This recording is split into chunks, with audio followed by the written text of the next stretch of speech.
Esta noche vamos a hablar del orgullo de un pueblo, el orgullo de una etnia, la etnia zulú, los zulúes. Y vamos a comenzar nuestro relato con el último episodio de una guerra cruenta, tremenda e injusta, tremendamente injusta. Es el 4 de julio. El 17º Regimiento de Lanceros se abate sobre los restos del INPI, del ejército zulú. Los últimos zulúes corren por las llanuras cercanas a la capital. 2000 de sus compañeros ya han muerto. Chesguayo, el rey orgulloso de los zulúes, sabe que su fin está próximo. Es el fin de un episodio, el fin de las guerras zulúes.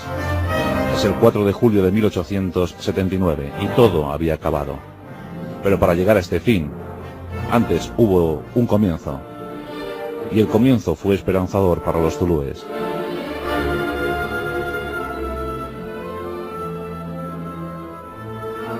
La situación en Sudáfrica en el siglo XIX era bastante compleja. Los ingleses habían puesto pie en tierra en 1806 en el contexto de las guerras napoleónicas. En aquellos territorios moraban los Boers, aquellos descendientes de los colonos holandeses llegados en 1652. Los Boers también eran muy orgullosos y muy férreos y muy fieros. Se habían ido refugiando poco a poco en su Transvaal, en aquella república libre que ellos llamaban la República Libre de Orange. Los Boers estaban allí, sometidos desde 1877, integrados en el Imperio Británico. Pero había diferentes territorios, y los británicos querían crear una confederación. Bantúes, zulúes, diferentes tribus como los Xhosa, hostigaban a las tropas británicas. Diferentes guerras, diferentes episodios. Y el fin era crear esa confederación. Había que unir los diferentes territorios, los pequeños estados, en una idea común. Una idea bajo los auspicios del Imperio Británico, ese imperio victoriano inmenso. Los Boers se habían enfrentado a los zulúes en diferentes contiendas. Siempre la victoria había estado al lado de los Boers. Muy pocas bajas. Los mosquetes siempre habían triunfado frente a las siclas, las lanzas ancestrales zulúes. En 1832, 1836, 1838, miles de zulúes habían muerto frente a esos mosquetes. En una ocasión, incluso, ante la muerte de 2 Boers, estos ajusticiaron a 1700 zulúes, les condenaron a muerte por el hecho de haber matado a 2 Boers. Siempre la desgracia sobre esos zulúes. En 1879 la situación era diferente. Tenemos al gobernador, a Henry Frere.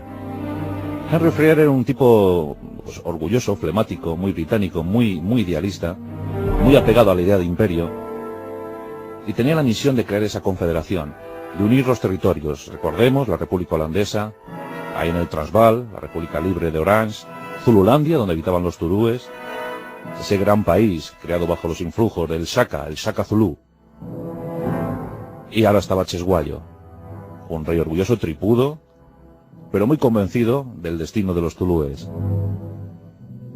En Sudáfrica, el gobernador Frere quiere crear esa confederación y además tiene una idea, y es la de unir por línea férrea, por tren, Ciudad del Cabo y El Cairo. Es una obra enorme, una obra ingente. Quiere consumarla. Hay una pequeña oposición, un pequeño problema, una pequeña traba. Y es que para montar la línea de tren hay que pasar por el territorio de los zulúes. Por lo tanto, hay que empezar a buscar excusas para que la línea de tren no tenga ningún obstáculo. Y empiezan a urdir planes. El Imperio Británico no quiere meterse en nuevas guerras. Ya tiene una montada en Afganistán. Ya están luchando contra los afganos. Fijaos que los afganos siempre han luchado contra todo el mundo. Pero también había conflicto en los Balcanes. Y por si fuera poco, se estaba preparando una guerra contra los rusos. Por tanto, el ejército británico no daba para más. Recordemos que entonces, en 1879, 1878, el ejército británico era un ejército totalmente profesional. Era un ejército de voluntarios. Los jóvenes británicos se alistaban, se comprometían por 12 años. Aunque en ese tiempo, de 1878-79, el tiempo de contrato había bajado a los 6 años. Y eso había provocado que muchos idealistas y entusiastas británicos se apuntaran al ejército. Era un buen momento para conseguir gloria, para conseguir aventuras y sobre todo conocer mundo. Y la situación del Imperio victoriano propiciaba eso. Por tanto, el Estado Mayor británico no quería más guerras. Todo lo que se consiguiera se tendría que conseguir por vía de la diplomacia. En la zona de Transvaal, en la frontera con Zululandia, tenemos el territorio de Natal. Y por ese territorio pugnan los dos contendientes, los zulúes por un lado, los boers por otro. Una comisión de fronteras se reúne. El gobernador Frere pretende que la razón se la den a los boers ya bajo el Imperio Británico. Y con eso, de conseguir el territorio de Natal, pueden entrar en Zululandia sin ninguna oposición, sin ningún problema. Pero no, la comisión de fronteras se decanta del lado de los zulúes. Y esto Frere no lo puede soportar. Y lanza una campaña de difamación sobre Cheshuayo. Dicen que es un traidor. Dicen que está provocando revuelta en la frontera. Dicen que los zulúes de Cheshuayo se internan en Natal y hacen de las suyas, que arrasan granjas, que matan a blancos. La guerra parece inminente. A pesar de la oposición del Imperio Británico, Frere va a hacer la guerra por su cuenta. Recordemos que en ese tiempo de 1879 las comunicaciones eran difusas y además tardaban muchísimo en llegar a los sitios. Una carta que se enviara desde Londres tardaba un mes en llegar a Ciudad del Cabo. Y de eso se aprovechó Frere para cumplir sus fines. Y a su lado estaba el gran comandante, Lord Chelmsford. Lord Chelmsford era afín a las ideas de Frere. Por tanto, reúnen los efectivos militares que tienen en la zona y se lanzan a la campaña. Van a consumar el acto de invasión. Cheshuayo no quería la guerra. Cheshuayo en el último momento manda una carta diciendo lo siguiente: no os he hecho nada, ni en el presente ni en el pasado. Por tanto, deben ser muy poderosas las razones que os empujan a invadir mi país y a arrasar a mi pueblo. Las condiciones de Frere son abrumadoras para Cheshuayo, porque una de esas condiciones es nada más y nada menos que Cheshuayo tiene que desmontar su ejército. La sociedad zulú se basaba en el ejército, en lo que ellos llamaban el impi. El impi estaba conformado por los jóvenes guerreros zulúes, la flor innata, entre los 18 y los 30 años. Los zulúes no se casaban hasta los 30 años, y eso les permitía pertenecer al ejército. Formaban una especie de regimiento llamados Amabuto. Los Amabuto tenían unos 1.500, 2.000 guerreros, y ellos se organizaban en cuarteles, y de esos cuarteles manaban pues todos los dictámenes, todas las acciones que organizaban el poblado. Era una sociedad bien estructurada, como os he dicho, por Shaka Zulu, el gran héroe zulú. Cheshuayo sabía que la guerra era irremediable, y a tal fin ordenó reunir a sus leales. El impi se reunía frente a la capital.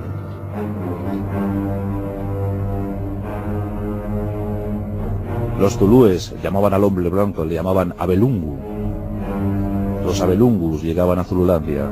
Algo habría que hacer. Frente a la capital de Cheshuayo se reúnen 20.000 zulúes. Están esperando la orden.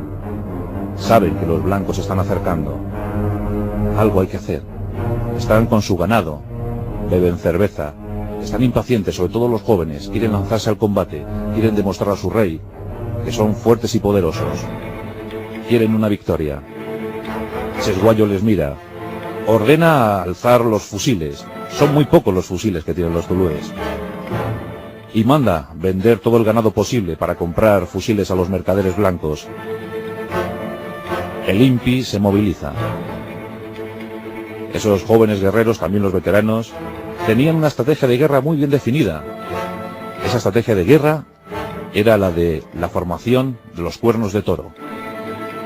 La formación cuernos de toro, creada por Shaka Zulu, era una formación muy eficaz para combatir en la sabana, para combatir en campo abierto. Los zulúes se ponían de forma tal que creaban el gran cuerpo de un toro.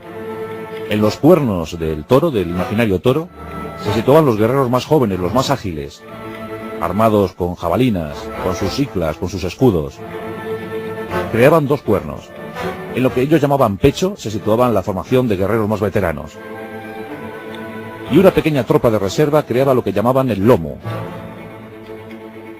Y ese cuerpo de toro avanzaba hacia el enemigo para envolverle.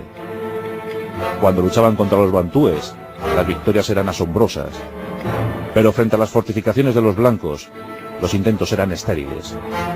Luego veremos cómo actuó esa formación de Toro frente a las formaciones británicas. Frente a los bravos zulúes se encontraba el pequeño ejército británico. El 11 de enero de 1879, Lord Chelmsford y su formación entran en Zululandia. Comienza la guerra anglo-zulú.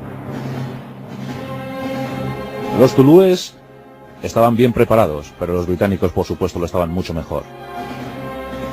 5.000 infantes llegados de la metrópoli. Además, unos 1.400 jinetes y 9.000 de tropa irregular. Esa tropa irregular constaba pues de zulúes desafectos a Cheshuayo y también tropa nativa reclutada en el territorio de Natal. En total unos 15.000 hombres. Y buenas formaciones, buenos cuerpos de ejército. La idea de Lord Chelmsford era muy clara. Crear 5 columnas y procurar la estrategia del cerco. Que esas 5 columnas entren en Zululandia, rodeen la capital y acaben con la última resistencia de los zulúes. Deja 2 columnas en la retaguardia, en previsión de algún contraataque zulú. En Natal quedan 2 columnas y las otras 3 se internan en Zululandia. Es el 11 de enero de 1879.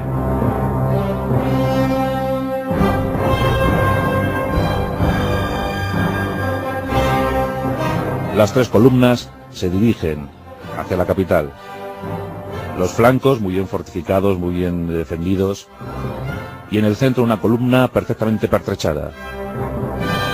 Y en esa columna central va el propio Lord Chelmsford y la flor innata de aquel pequeño ejército británico. Nos encontramos al curtido 24º regimiento. En ese 24º tenemos 2 batallones. El primero, que además era de antiguos reclutas, de gente muy veterana, curtida en las guerras Sosa, en las 9 guerras Sosa. Y el segundo batallón con gente más novel, con gente llegada recientemente desde Gales. Iban avanzando. Incluso no tenían mucho temor, pensando que cualquier esfuerzo de los zulúes sería inmediatamente acallado por los veteranos británicos. Cheshuayo recibe las primeras noticias de la invasión. ¿Cómo actuará el INPI? ¿Cómo actuarán esos 20.000 bravos guerreros? Pues sorprendentemente bien. Cheshuayo decide atacar lo más nutrido de la formación británica. Decide atacar la columna central. Ese será el objetivo del INPI zulú. Los primeros días de avanzada apenas hay oposición. Lord Chelmsford se dedica a desalojar algunas montañas, algunas colinas, algunos territorios, masacra a alguna población zulú, buscando el combate. Había muchos oficiales que jamás habían combatido y anhelaban la gloria. Sabían que era una de las últimas oportunidades que tenían para conseguir honor. Y no estaban dispuestos a dejar pasar la ocasión. Lord Chelmsford, además de los 15.000 hombres, contaba con una batería de cañones, también una batería de lanzacohetes y algunas ametralladoras Gatling. Todo parecía de cara para los británicos. Todo hasta que llegó la fatídica jornada del 22 de enero de 1879. El lugar es Andalguana, lo que los zulúes llamaban Pequeña Mano, la montaña de la Pequeña Mano. Los británicos del 24º regimiento llamaron a aquella montaña, que tenía forma de esfinge, la Pequeña Esfinge. Y esto es una anécdota muy curiosa, porque el 24º regimiento se había curtido en las guerras napoleónicas, y por su valor en Egipto, luchando contra las tropas de Napoleón, habían recibido el símbolo de la Pequeña Esfinge. Ese era su distintivo de regimiento, una pequeña esfinge. Por tanto, todo era propicio para ellos. Rebautizaron aquella montaña, la llamaron la de la Pequeña Esfinge. Y allí se posicionaron. Pero llegaron noticias. Una avanzadilla de Lord Chelmsford detecta un grupo de zulúes.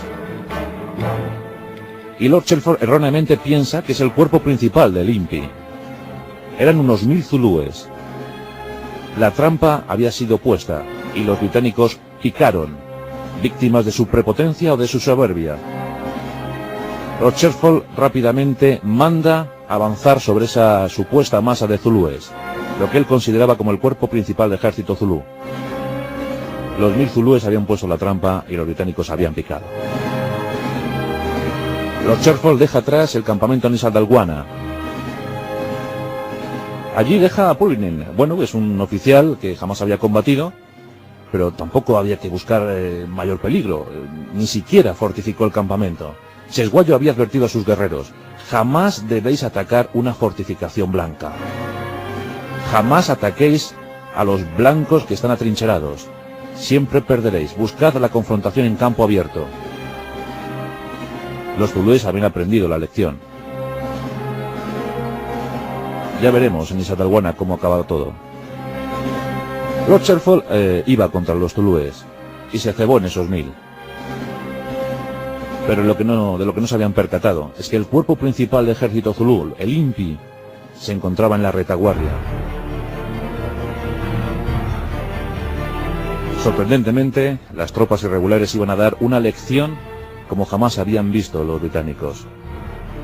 Se estaba gestando lo que se consideró desde entonces como la desgracia más tremenda para el ejército británico frente a una tropa irregular. En Isandlwana tenemos además un fuerte contingente. No eran pocos los que estaban asentados en aquel campamento. Nos encontramos, por ejemplo, con 5 compañías del 1er batallón, 5 curtidas compañías, una compañía del 2º batallón. Además, tropas auxiliares, tropas nativas y 100 jinetes. Después, con los refuerzos de Dunford, del teniente coronel Dunford, llegarían hasta los 1700 hombres. Había unos 1700 hombres en Isandlwana el 22 de enero de 1879. Pero los zulúes se acercaban y estaban dispuestos a envolver como un enjambre de abejas, así lo definieron los supervivientes de aquella jornada. Los zulúes se estaban acercando por la retaguardia. Pulinen había destacado a sus 100 jinetes en las colinas cercanas a Isandlwana, y los jinetes llegaron corriendo. Avisaron. Se acercaba una masa inmensa de zulúes por la retaguardia. Los oficiales británicos no daban crédito a lo que estaban oyendo. ¿Pero acaso Lord Cherford no había ido a por ellos? ¿No estaba detrás de ellos? ¿Qué había ocurrido? ¿Qué había pasado? A todo esto, Dunford, de triste recuerdo, un buen oficial, además consideraba a la tropa nativa, la cuidaba, la mimaba. Dunford había llegado con su batería de lanzacohetes al campamento de Isandlwana, pero no se había quedado en él. Había ido a ayudar a Lord Cherford seguían todos pensando que no podía ser, que el cuerpo principal de los zulúes estaba allá donde estaba Lord Cherford. Por tanto, Dunford se va del campamento, se va con sus hombres. Cuando apenas ha recorrido 4 millas, escucha los primeros disparos. Ha comenzado el tiroteo. Los zulúes se están acercando y los británicos intentan tomar posiciones a la desesperada. En un principio, los británicos responden bien. Tienen ahí sus Martínez Henry, los famosos fusiles de retrocarga que ya han llegado en 1871. Hasta 1860 el ejército británico había utilizado mosquetes de avancarga. Una sola carga, un solo disparo. Pero desde 1860 ya utilizaban los fusiles de repetición. Y estos Martínez Henry eran realmente muy buenos. Podían disparar 12 balas por minuto. Y los fusileros británicos eran muy buenos disparando. Pero no contaban con tantos efectivos zulúes. Las avanzadillas del campamento británico no daban abasto. Rápidamente fueron envueltas. Miles de guerreros zulúes iban lanzando sus azagallas, sus siclas, iban entrando en la lucha cuerpo a cuerpo. Aquello fue tremendo, fue bestial. Los británicos fueron retrocediendo poco a poco, iban cayendo poco a poco. Pulinen al final da la orden de retirada. Esa retirada es a la desbandada, las municiones empiezan a escasear. Los zulúes están consiguiendo sus objetivos. Y en medio de la batalla, un eclipse de sol. La negrura lo invade todo. Los zulúes, supersticiosos, lejos de aminorar su ataque, toman confianza, piensan que es un signo de buen presagio, y siguen atacando. El eclipse lo iluminó todo. El eclipse lo acabó todo. Los zulúes se lanzaron sobre los supervivientes británicos. Les fueron masacrando uno a uno. Los británicos formaban cuadros frente a las tiendas. Se intentaban atrincherar detrás de los carros. Pero todo fue inútil, todo fue estéril. En poco tiempo Centenares de británicos y de tropas afines zulúes quedaban tendidas sobre el campo de batalla. La batalla de Sadalguana, la batalla del trágico recuerdo para el ejército británico. De los 1.700 efectivos, casi todos murieron. Dunford también fue abatido. Olén, todos. Solo sobrevivieron 60 blancos y 400 zulúes que escaparon de aquel campo de batalla. La visión era dantesca. Los zulúes se dedicaron a destripar a los muertos, siguiendo con sus ancestrales rituales. Destriparon a todos, los abrieron en canal. Los restos se podían encontrar diseminados a lo largo de centenares de metros. Rápidamente se apropiaron de todo el material bélico que pudieron, quemaron las carretas, quemaron las tiendas y se fueron a festejar la gran victoria. Habían dejado 1.240 muertos atrás. Ellos habían perdido otros tantos y muchísimos heridos, pero lo habían conseguido. Aquel enjambre de abejas, aquel ejército irregular, aquel ejército menospreciado por los británicos, había conseguido una victoria inimaginable para ellos tan solo hace unas horas. Los zulúes habían beneficiado de la prepotencia británica. En cuanto a británicos muertos, hay que hablar de más de 700 que cayeron allí mismo fulminados, y algunas situaciones dignas de comentar, algunas situaciones heroicas. Es el caso de los tenientes Melville y Cothill. Poco antes del desastre final, al teniente Melville le encargan escapar con la bandera del regimiento, la bandera del 24º regimiento, que no caiga en manos de los zulúes. Él coge la bandera, monta a caballo y escapa. Se encuentra con su amigo el teniente Cothill y los dos intentan huir. Son perseguidos por centenares de zulúes. Intentan vadear un río. Cothill lo consigue, pero Melville no puede. Su caballo está ya exhausto y queda a merced de las aguas. Las aguas del río se lo llevan. Se va a dar contra unas rocas. Allí ve que su final está próximo. Los zulúes se acercan. Cothill, en un momento de desesperación total, en lugar de escapar, en lugar de huir, vuelve a por su amigo. Consiguen los dos vadear y exhaustos llegan a una roca. Allí ya son rodeados por los zulúes y son muertos a hachazos, muertos a lanzazos. Días más tarde encontraron los cadáveres de los dos jóvenes tenientes.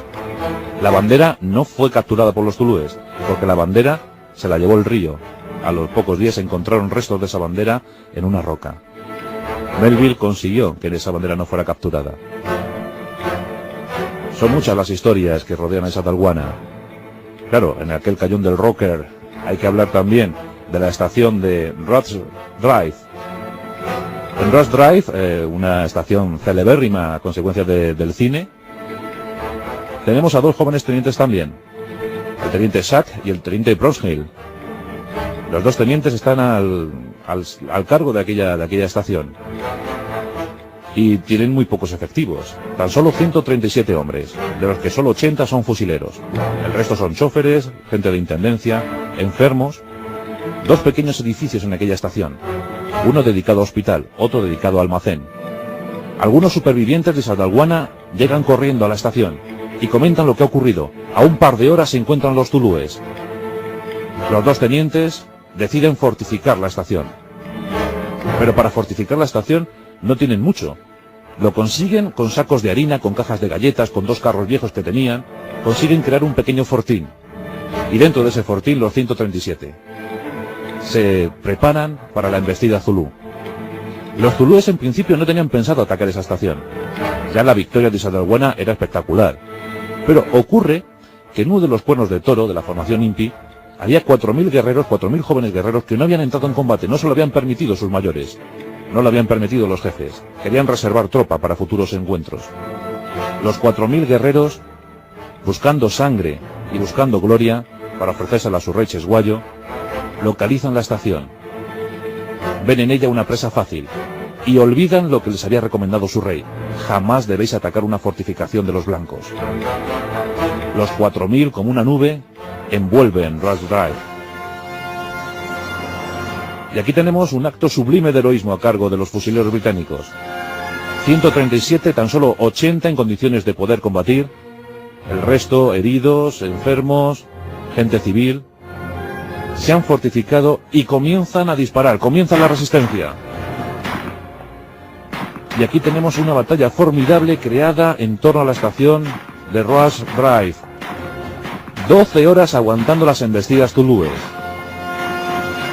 12 horas de inagotables combates, donde ponen a prueba sus tuberculosas.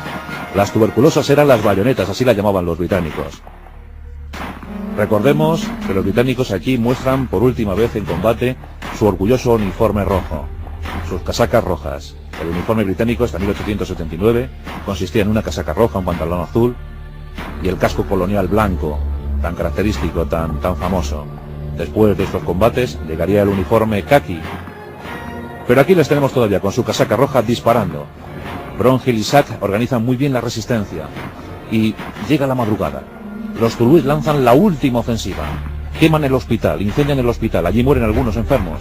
Pero las llamas de ese hospital permiten que los resistentes puedan seguir luchando. Después de 12 horas de combates, los zulúes se retiran. Dejan tras de sí 351 muertos, 351 zulúes abatidos. Los británicos habían perdido tan solo 11 y 14 heridos. Cuando Lord Sherford llega a la estación de Ross Drive y encuentra el panorama, abatido por lo que había ocurrido en Sadalwana, con aquellos más de 1200 muertos, encuentra en la estación, encuentran aquellos dos jóvenes tenientes motivo para proclamar, por lo menos, que la situación se había salvado con honor. Fijaos que hasta entonces se habían entregado unas 1400 cruces Victoria, que es la máxima distinción, el máximo distintivo que da el ejército británico. Bueno, pues en esta pequeña estación, y debido a ese acto sublime de heroísmo, y también porque había que buscar excusa para la derrota que habían tenido el día anterior, aquí se entregan en una sola jornada 11 cruces Victoria. 11 cruces Victoria entregadas en la estación de Ross Drive. Es uno de esos momentos sublimes para el ejército británico. Pero ya sabéis que había que vender algo, y lo de la estación se prestaba a ello. Fue un hecho tremendo. Los zulúes habían ganado, pero la victoria había sido agridulce. Chesguayo sabía perfectamente que esa situación no la podía mantener mucho más. Perdía muchísimos guerreros en cada combate, y llegaría momento para tomar la última decisión. Aún así, orgullosos fueron resistiendo durante casi 6 meses, pero cada vez las derrotas eran más aparatosas. Los británicos ya no aceptaron un solo fallo más, no volvieron a cometer ningún fallo. Por fin, el 4 de julio, se daba el último tiro frente a la capital de los zulúes. Chesguayo era capturado en agosto. Zululandia se repartía en 13 pequeños reinos. Reinos que al poco entraron en guerra civil también entre ellos. Los zulúes, en cambio, mantuvieron aquella victoria, la de Sadalwana, muy orgullosos. Los zulúes siguen combatiendo hoy en día. Combatieron contra el apartheid y siguen combatiendo, buscando su destino, buscando su lugar al sol, aunque sea eclipsado como el de aquel día.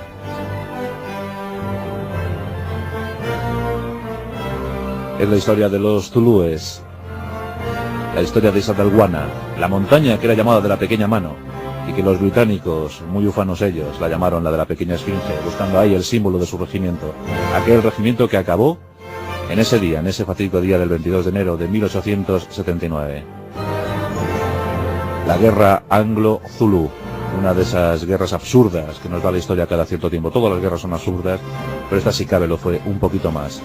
Todo por la locura de un gobernador, demasiado obsesionado con su gloria personal, y con aquellos oficiales que ansiaban, que pretendían buscar combate, buscar medallas, buscar cruces Victoria. Por supuesto que el Imperio Británico siguió expandiéndose. Un imperio que se expandió a golpe de tiro, a golpe de bayoneta, a golpe de tuberculosa. Esos momentos que nos entregan los pasajes de la historia.